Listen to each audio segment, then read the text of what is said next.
2024 के गणतंत्र का उत्सव, जिसकी घोषणा का इंतजार आप और हमको सभी को था, वो हो चुकी है।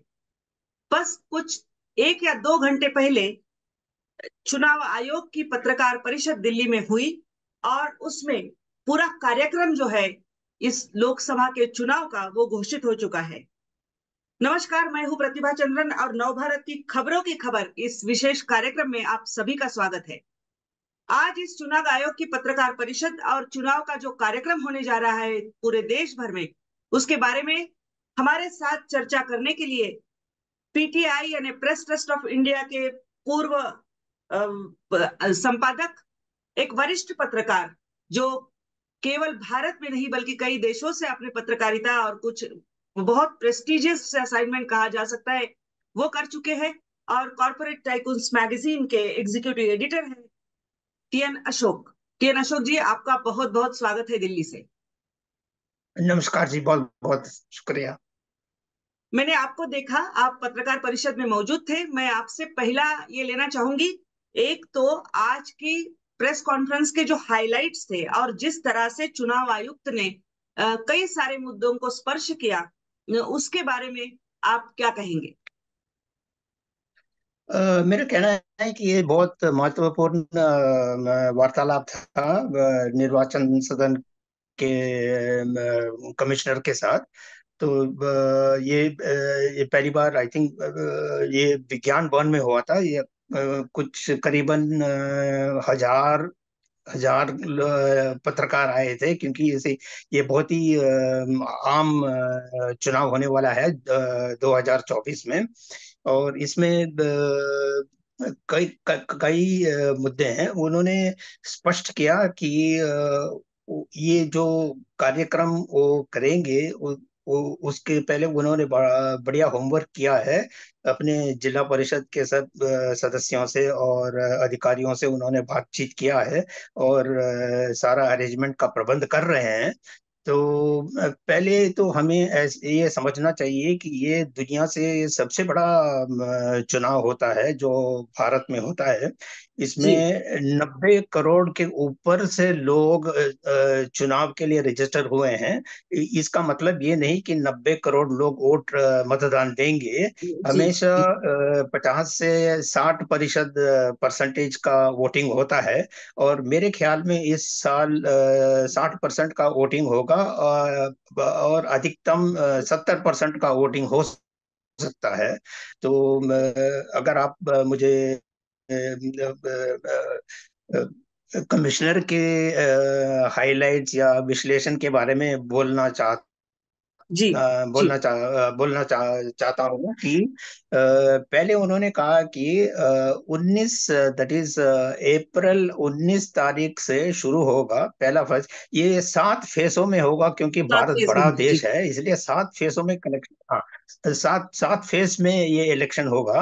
अप्रैल 19 तारीख को शुरू होगा और जून 1 तारीख को खत्म होगा। जी, तो इसमें उनका जो इम्पोर्टेंट पॉइंट उन्होंने जो हाईलाइट करना चाहते थे कि जैसे कह रहे थे कि 4M, या मतलब मसल पावर, और जी, दूसरा है मनी पावर, और तीसरा जी, है फेक न्यूज। मतलब उन्होंने कहा है कि ये ऐसे पूरी तैयारी की है उन्होंने कि किसी भी पार्टी अपने मसल पावर से वोटों को वोटर वोटर लोगों को लोग संदेशा नहीं देना प्रभावित चाहते नहीं कर कि पाएगी। किसी को आपको बिल्कुल। वोट देना है या नहीं।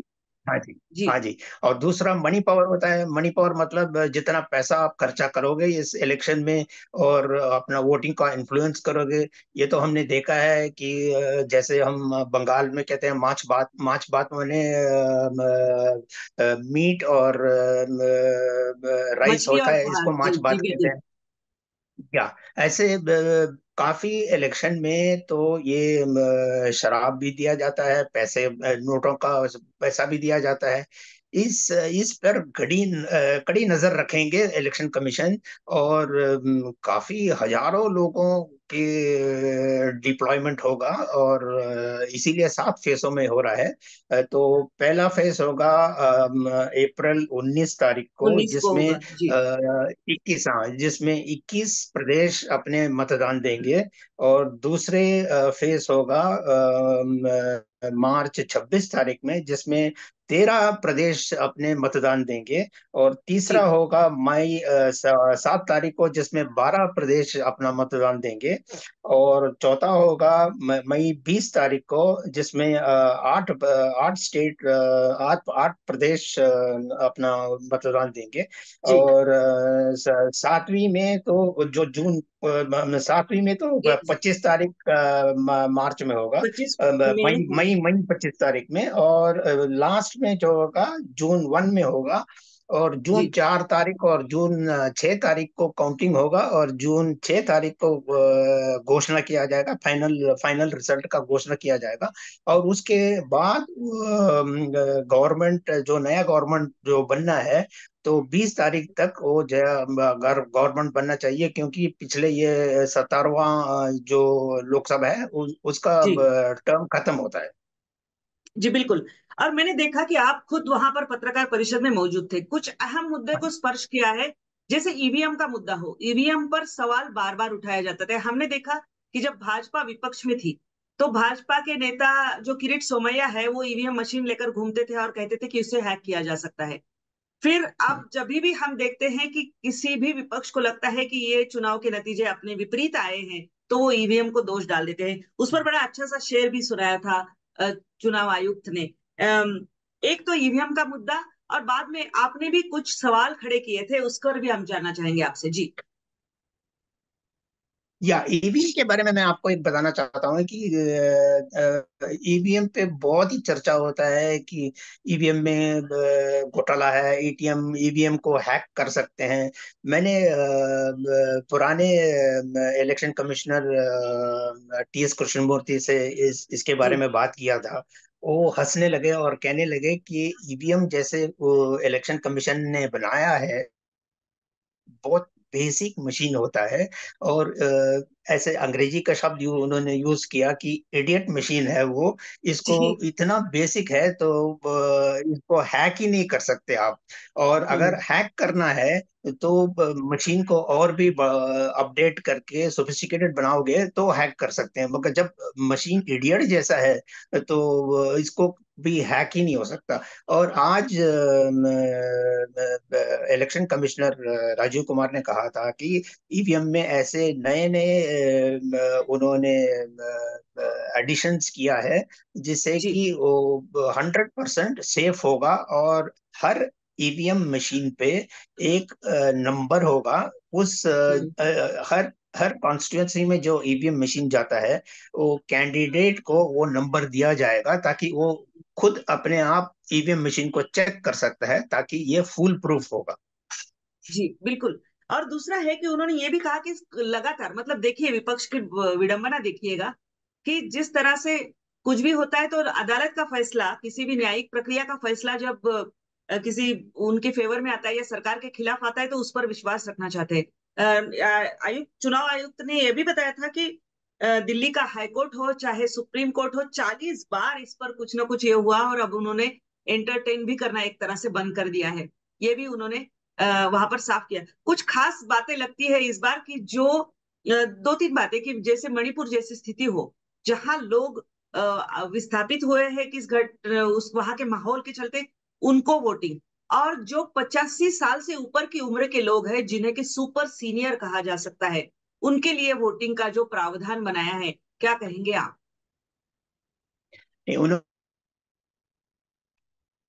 बनाया जा रहा है, ताकि एक स्पेशल लाइन होगा। जैसे हम कहीं भी बाहर जाते हैं तो सीनियर सिटीजन का क्यू होता है ना, जी। वैसे 50 वर्ष के उम्र के ऊपर जो लोग होंगे, वो बड़े लंबी लाइन में खड़े नहीं हो खड़े खड़े होने की कोई आवश्यकता नहीं है। वो उनका सेपरेट लाइन बनेगा। और जो 80 साल के ऊपर हैं, उनके लिए एक बहुत ही स्पेशल अरेंजमेंट किया है। मैं जानता नहीं कि ये दुनिया में पैसे ऐसे कहीं भी हम्म। कहीं भी प्रदेश में हुआ कि नहीं, ये घर में जाके उनके वोट मशीन से उपलब्ध करेंगे वो। ये हम्म। बहुत बड़ा नया फीचर है जो उन्होंने इस इलेक्शन में इंट्रोड्यूस किया है। एक और है कि जैसे पैसे वाली बात होती है या कहीं मतदाताओं को लुभाने के लिए पार्टी की ओर से कोशिशें होती है, उस पर उन्होंने एक कहा था अहम बात कि आप बस फोटो डालिएगा और हम 100 मिनट के अंदर वहां पर पहुंच जाएंगे और कार्रवाई की जाएगी। हाँ, वो उन्होंने एक इलेक्शन कमीशन ने एक नंबर दिया है, 1950। अगर किसी भी ये कैंडिडेट भी हो सकता है और वोटर भी हो सकता है, इस नंबर पे फोन करेंगे तो ऑफिशियल्स उधर पहुंच जाएंगे। और अगर कोई मामला गड़बड़ है तो वो सुलझ जाएगा। उनके जो मिशनरी के ऑफिशियल्स हैं, पुलिस वाले हैं, और बॉर्डर सिक्योरिटी फोर्स के होंगे, सेंट्रल इंडस्ट्रियल सिक्योरिटी फोर्स के, इतना इतना बहुत पहरेदारी की जाएगी कि पोलिंग बूथ में कि कोई भी गड़बड़ नहीं हो सकता। आप पीटीआई में इतने सालों से रह चुके हो और कई सारी इस तरह की जो प्रेस कॉन्फ्रेंसेस है, खास तौर से चुनाव आयोग की, आज हम वहीं तक अपने चर्चा को सीमित रखेंगे। आपने की होगी, इस बार आपको अलग क्या लगा? अलग ये लगा कि पहली बार ये इतना बड़ा विज्ञान भवन में जो इंटरनेशनल कॉन्फ्रेंसेस होते हैं उधर लगाया उन्होंने, ताकि पिछली बार जब इलेक्शन कमीशन में हुआ था उनके हॉल तो बहुत छोटा होता है, और उसमें काफी भीड़ लग गई थी और प्रॉब्लम हो गया था। इस बार जब विज्ञान भवन में उन्होंने किया था कि विज्ञान भवन में तो 1200 से 1300 लोग बैठ के आराम से देख सकते हैं। और इतना आप देखा होगा कि एटलीस्ट 100 के ऊपर कैमरा लगाए गए थे। सो आराम से कैमरा वाला भी लगाने लगे। और ये जो क्या क्या कहते हैं कि लोग भी बहुत आराम से बैठ के अपने सुन सकते थे और अपने प्रश्न भी बोल सकते थे। आपने एक सवाल पूछा था वहां पर, उसके बारे में और फिर चुनाव आयोग ने दिए हुए उत्तर के बारे में जानना चाहूंगी। ये मैंने मुझे तो सीधा सवाल उठाना था, मगर मैंने सोचा था कि क्योंकि मैं काफी मैं तो दिल्ली और न्यूयॉर्क के बीच में काफी अक्सर ट्रैवल करता हूँ। तो मैं न्यूयॉर्क से भी बहुत लिखता हूँ अमेरिकन पॉलिटिक्स के बारे में। तो कल मैंने देखा था कि फेडरल फेडरल इलेक्शन कमीशन में उन्होंने जी। पूरा डिटेल्स दिया है कि बाइडन ने कितने पैसे जमा किया है इलेक्शन के लिए, इलेक्शन फंड्स के लिए। वो 106 मिलियन उन्होंने किया है। डोनाल्ड ट्रंप में 88 मिलियन उन्होंने किया है। और निकी हेली ने 48 मिलियन किया है। और इंडियन एंटरप्रेन्योर जो है विवेक रामस्वामी, उन्होंने तो 24 मिलियन का पैसा निकाला है अपने फंड रेजिंग में इलेक्शन के लिए। और मैंने ये सवाल पूछा था, अगर ये अमेरिका अपने वेबसाइट में डाल सकता है तो क्यों हम्म। नहीं हम हमारे निर्वाचन सदन ये अपने वेबसाइट में क्यों नहीं डाल सकता है। कैंडिडेट के बारे में नहीं पूछा था, मैंने कहा था कि पार्टियों के बारे बीजेपी के, या बीजेपी या कांग्रेस या टीडीपी या टीएमसी, उनका जितना पैसा उन्होंने इलेक्टोरल बॉन्ड्स में लिया है उसका तो में। डिटेल्स लगा सकते हैं। तो उन्होंने कहा था कि वो कोशिश कर रहे हैं, क्योंकि अब क्या हो गया है कि स्टेट बैंक ऑफ इंडिया जिसने इलेक्टोरल बॉन्ड इशू किया था, और जी। उसमें हर बॉन्ड में ऊपर एक अल्फा न्यूमेरिकल नंबर होता है। जी। उस नंबर से पता चलता है कि किस किस किस व्यक्ति और किस संस्था ने पैसा दिया है और किसके लिए पैसा दिया है। मतलब जी। देने वाले का नाम भी आता है, और हम्म। जिसको मिलता है, जो वो बॉन्ड को एनकैश करके अपने पार्टी में फंड में डाल के इलेक्शन लड़ना चाहता है, वो भी आता है। मगर अब क्या हो गया कि मसला ये है कि स्टेट बैंक ने लिस्ट दिया है वो अल्फा न्यूमेरिकल नंबर उन्होंने नहीं दिया है। नहीं इससे दिया पता है। नहीं चलता है कि डोनर किस किस पार्टी को दिया है, किस पार्टी को पैसा मिला है। इसे सुप्रीम हम्म। कोर्ट ने काफी सीरियसली लिया है और स्टेट जी। बैंक को कहा है कि ये नंबर जल्दी से जल्दी अपने इलेक्शन कमीशन को देना चाहिए, ताकि वो उनके वेबसाइट में छाप सकते हैं और वोटर लोगों को भी पता चले कि कौन कौन किस किस पार्टी को कितना पैसा दे रहा है। पैसा दे नाउ रहा है। इसमें या और इसमें और एक बात निकलता है कि जी ये हजारों लोग पैसे डालते हैं बॉन्ड में, हम्म। और स्टेट बैंक ने कहा था कि काफी टाइम लगेगा और हम्म। जून तक ही वो निकाल सकेंगे, बस हो जून तक पाएगा तो जी। इलेक्शन खत्म हो जाएगा, तो उसका जी। फायदा नहीं पड़ेगा ना।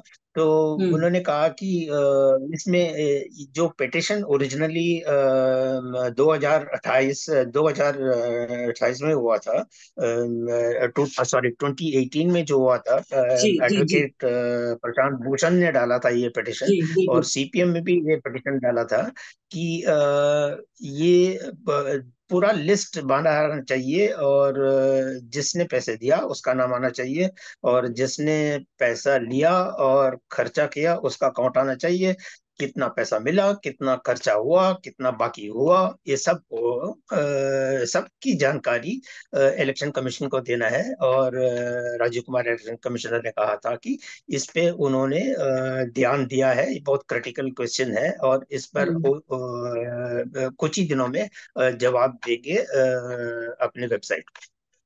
जी बिल्कुल, क्योंकि देखिए मैं दर्शकों को बताना चाहूंगी कि चुनावी बॉन्ड्स का जो इलेक्टोरल बॉन्ड्स का जो मुद्दा था वो काफी चर्चा में है। और अगर ये आंकड़े किसने किसको दिया, यहाँ तक एक प्राथमिक तौर पर आंकड़े आ रहे हैं कि 6,060 करोड़ से ज्यादा चंदा भाजपा को मिला है, टीएमसी को है, उसके बाद में कांग्रेस को है और बाकी सारी पार्टियों को भी है, आम आदमी पार्टी को। वो आंकड़े तो आ गए हैं। बीआरएस जो है उसको भी कितना मिला था वो भी लेकिन किसने किसको दिया, किसने कौन से व्यक्ति ने किस पार्टी को दिया, ये अभी तक साफ नहीं हुआ है। ये अगर साफ हो जाता है तो कहीं ना कहीं सारे लिंक्स भी एक तरह से एस्टेब्लिश हो सकते हैं, उनको निकाला जा सकता है। और हो सकता है कि विपक्ष इस पर सवाल इस चुनाव के से पहले अपने प्रचार सभा में भी उठाए। हालांकि राहुल गांधी जो कल मुंबई में अपनी रैली करने जा रहे हैं, वो भी लगातार इस पर बात कर रहे हैं। तो क्या ये सारा एसबीआई के लिए, जिस तरह से एसबीआई बता रही थी, संभव है कि मंगलवार तक वो बता दे, ये सारे कोड्स जो है वो बता दे, इसको एनालाइज किया जाए और वो सारी बातें खुलकर सामने आई जाए? मेरे तो नहीं मुझे तो नहीं लगता कि मंडे तक तो कर पाएंगे, क्योंकि जैसे मैंने पहले आपको कहा था कि जी। ये हजारों लोगों ने डोनेशन दिया है। आप जो लिस्ट अभी देखते हैं वो तो प्रोमिनेंट जो मशहूर लोग, मशहूर कंपनी है, मशहूर व्यक्ति है, कंपनियां हैं उनका जी। नाम ही आया है। हाँ, जितने लोग दिए हैं उनका पूरा नाम आया नहीं। व्यक्तिगत के रूप में तो इलेक्शन में पहले तो रूल था कि 20,000 तक इंडिविजुअल व्यक्ति दे सकता था डोनेशन के हम्म। लिए किसी भी पार्टी को। अब तो नया जो मोदी सरकार ने जो नया रूल लाया है, 2,000 के ऊपर कोई भी व्यक्ति दे नहीं सकता। और हम्म। 15 दिन में अगर किसी भी पार्टी ने अपने वो इलेक्टोरल बॉन्ड को जैसे बनाया अंग्रेजी में नहीं कहते हैं जी। रिडीम या एनकैश यस एनकैश यस। करते हैं, नहीं किया, जी। तो पूरा पैसा प्राइम मिनिस्टर रिलीफ फंड में चले जाता है। हम्म। हम्म। यानी एक तरह से ये कई सारी बातें हैं, कई सारे मुद्दे हैं। इसके अलावा आपको क्या लगता है कि आज की पत्रकार परिषद में खास था जो हमने अपने दर्शकों को बताना चाहिए? खास बात ये बताना चाहिए कि इलेक्शन कमीशन ने पूरी तैयारी की है लॉ एंड ऑर्डर मेंटेन करने के लिए, और प्रश्न भी उठे थे कि मणिपुर में जितने गड़बड़ हो रहा है, जी। और बंगाल में पश्चिम पंचायत बंगाल इलेक्शन में में जी। इतने वायलेंस था। हाँ, हम्म। पश्चिम बंगाल में जितना वायलेंस था, और ये संदेशखाली इंसिडेंट के ऊपर भी बहुत वायलेंस चल रहा है। तो उन्होंने आश्वासन दिया है कि पूरी तैयारी है और ये वायलेंस फ्री इलेक्शन होगा। उन्होंने पॉलिटिकल पार्टीज को भी उन्होंने अपील किया है कि जितना पीसफुल से इलेक्शन वो कंडक्ट कर सकते हैं और इलेक्शन कमीशन के साथ संबोधित कर सकते हैं, तो बहुत खुशी होगी। और वोटर लोगों को भी कहा है कि आप जरा पीसफुल से आके वोटिंग करें और चले जाएं। और दूसरी बात है कि जितना भी ये न्यूज़, फेक न्यूज़ आता है, उस पर। तो आप मुझे बता रहे थे कि किस तरह से ये अलग है, एक तरह से पूरा प्रावधान 4Ms को लेकर चुनाव आयोग जो है वो बरत रहा है, और एक तरह से फ्री और फेयर चुनाव जिसे कहे जा सकते हैं, वो कंडक्ट करने की, हम्म, उनको यहाँ पर करने की कोशिश पूरी रहेगी। इसके अलावा कई जो फीचर्स या नए ऐड किए गए हैं, जिनको लागू किया गया है इस बार होगा, उसकी भी बात की। टोटलाइजर के बारे में बार बार कहते हैं, लेकिन उसके भी बारे में उन्होंने एक तरह से साफ तौर से कह दिया है कि ये टोटलाइजर में फिर से कई सारे सवाल उठ सकते हैं। यानी कहीं कोशिश नहीं उन्होंने अपनी छोड़ी कि ये चुनाव जो है वो पूरी तरह से अ, चाहे तकनीकी दृष्टि से हो, चाहे सुरक्षा की दृष्टि से हो, चाहे हर दृष्टि से हो, बिल्कुल अच्छी तरह से कंडक्ट किए जाएंगे, ये बताने की। जी। या उन्होंने आश्वासन दिया है कि मैक्सिमम सिक्योरिटी होगा, मतलब कि सुरक्षा तो होगा। और वोटर भी अपने कोई भयभीत न होने की जरूरत नहीं है। अपने फ्री एंड फेयर इलेक्शन में अपने मतदान किसी भी पार्टी उनको जो पसंद है उनको वोट दें। और पॉलिटिकल पार्टीज को भी उन्होंने वार्न किया है कि ऐसे शब्द ना यूज करें जिससे कि किसी के मन की चोट पहुंचे या जी ठेस खो। बिल्कुल, किसी की भावनाएं आहत या ना हो। जी बिल्कुल। हाँ जी, हाँ जी, हाँ जी। और किसी भी व्यक्ति जो व्यक्तिगत रूप में जो इलेक्शन कैंपेन होता है, तो इलेक्शन कमिश्नर ने कहा कि कोई भी पार्टी किसी की निजी मामला में दखल न दें और उसके बारे में बात ना करें, जिससे कि उनकी फैमिली की रेपुटेशन सफर हो जाए या उनको घाव पड़े उसमें। ये अवॉइड करने के लिए बोला है। और लोगों को भी कहा कि जो भी न्यूज़ चलता है, आजकल का सोशल मीडिया का न्यूज़ तो बहुत भी चलता है, और फेक जी न्यूज़ भी उसके साथ जुड़ा होता है। तो वोटर लोगों को भी और जितने मोबाइल यूजर हैं उनको भी उन्होंने अपील किया है कि बड़े ध्यान से आप फॉरवर्ड कीजिए मैसेज, और फेक न्यूज कभी फॉरवर्ड मत कीजिए, जिससे कि कोई केओटिक सिचुएशन ना पोलिंग बूथ में हो जाए। मैं बता हाँ। रही थी कि किस तरह से कल राहुल गांधी मुंबई में अपनी चुनाव की रैली एक तरह से कर रहे हैं, और इंडिया आघाड़ी में जो जो घटक पक्ष शामिल होने वाले हैं वो वहां पर मौजूद रहेंगे, जो महाराष्ट्र से खासतौर से, यानी महाविकास आघाड़ी के घटक।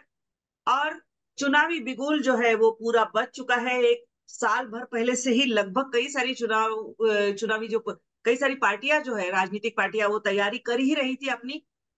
ये गतिविधियां अगले 1.5-2 महीने में बहुत तेज रहेगी, और हम टीएन अशोक जैसे वरिष्ठ पत्रकार के साथ इस पर लगातार चर्चा करते रहेंगे। मैं आप दर्शकों को बता दूं कि टीएन अशोक अमेरिका के चुनाव पर भी हमारे साथ में विस्तार से चर्चा करने वाले हैं, और हमें समझाने वाले हैं किस तरह से ये चुनाव होंगे, लेकिन वो एक दूसरे एपिसोड में हम करेंगे। आज आप दिल्ली से हमारे साथ जुड़े, बहुत बहुत धन्यवाद। बहुत बहुत धन्यवाद, आपने अपने मशहूर चैनल में हमें भाग लेने का अपॉर्चुनिटी दिया है। तो दर्शकों, हम इस तरह की चर्चाएं देखने के लिए हमारा खबरों की खबर ये कार्यक्रम जरूर देखिएगा। मैं आपको इसके साथ बताना चाहती हूँ कि जो हमारा मराठी का चैनल है नवराष्ट्र, वहां पर हम सत्ता कारण ये कार्यक्रम लेकर आए हैं। और कॉलेज के जो युवक है, जो पहली बार शायद अपना मतदान करने वाले हैं, उनके साथ हम यंगिस्तान नाम का एक विशेष कार्यक्रम आपके लिए कर रहे हैं। इन सभी कार्यक्रमों को जरूर देखिएगा। आपके जो सुझाव होंगे वो कमेंट बॉक्स में जरूर डालिए। नमस्ते।